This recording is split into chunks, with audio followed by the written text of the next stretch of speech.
సామాజిక మాధ్యమిక వేదికగా హిందువుల ఆరాధ్య దైవం శ్రీరామునిపై అనుచిత వ్యాఖ్యలు చేసిన కత్తి పద్మారావును వెంటనే అరెస్టు చేసి కఠినంగా శిక్షించాలని డిమాండ్ చేస్తూ ఆదివారం హైదరాబాద్ ట్యాంక్ బండ్ అంబేద్కర్ విగ్రహం వద్ద పెద్ద ఎత్తున నిరసన కార్యక్రమాన్ని చేపట్టారు.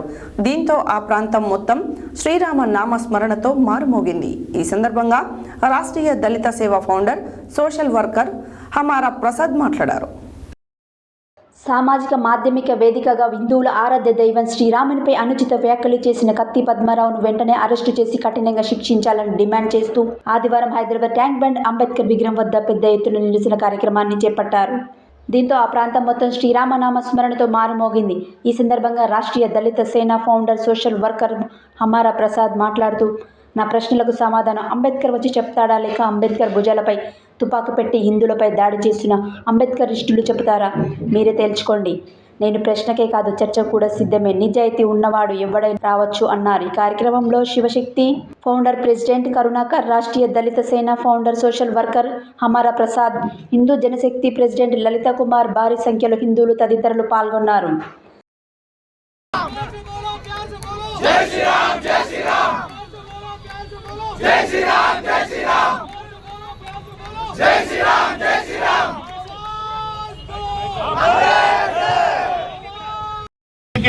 ముఖ్యంగా మీడియా కూడా చూడండి, వినండి, తప్పకుండా చెప్పండి. వినతి పత్రం ఇవ్వట్లేదు. మనం వినతి పత్రం ఇవ్వడానికి వచ్చాం. ఎక్కడికి నిలదీస్తున్నాం, మనము నిలదీస్తున్నాం, హెచ్చరిక చేస్తున్నాం. రాముడి జోలికి వస్తే తాట తీస్తాం. ఇప్పుడు ఒక్క నిమిషం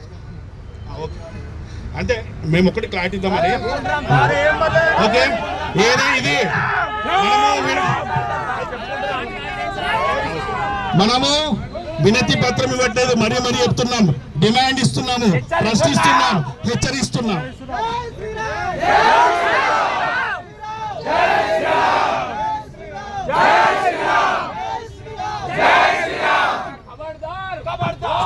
ఖబర్దార్ అంబేద్కరిస్తున్నారా, ఖబర్దార్ అంబేద్కరిస్తున్నారా. రాబోయే తరాలన్నీ కూడా ఒక్క జై శ్రీరామ్ మాత్రమే వినపడాలా. జై శ్రీరామ్.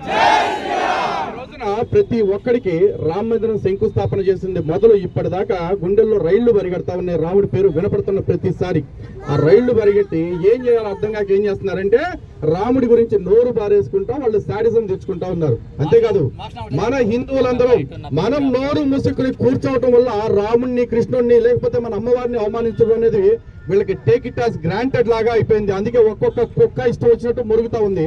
ఆ కుక్కల లిస్టు చదువుకుంటూ వెళ్ళాలి అంటే ఆ కుక్కల లిస్టు చదవడానికి పొద్దుగుకిపోతుంది. మనకి అంత దారుణంగా తయారయ్యారు.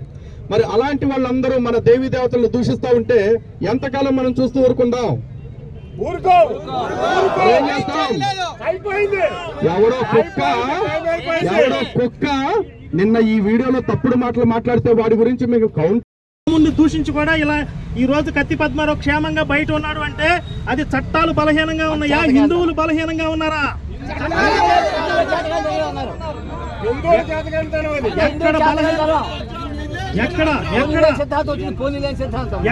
ఎక్కడ బలహీనత ఉంటే దాన్ని సరి చేసుకుంటాం, బలంగా మార్చుకుంటాం. ఏ విధమైనటువంటి పోరాటానికి కూడా వెనక్కి తగ్గేది లేదు. వీళ్ళందరికీ కూడా ఒకటే వార్నింగ్ ఇస్తున్నాం. అరే, దేనికైనా రెడీగా రాముడి జోలికి వస్తే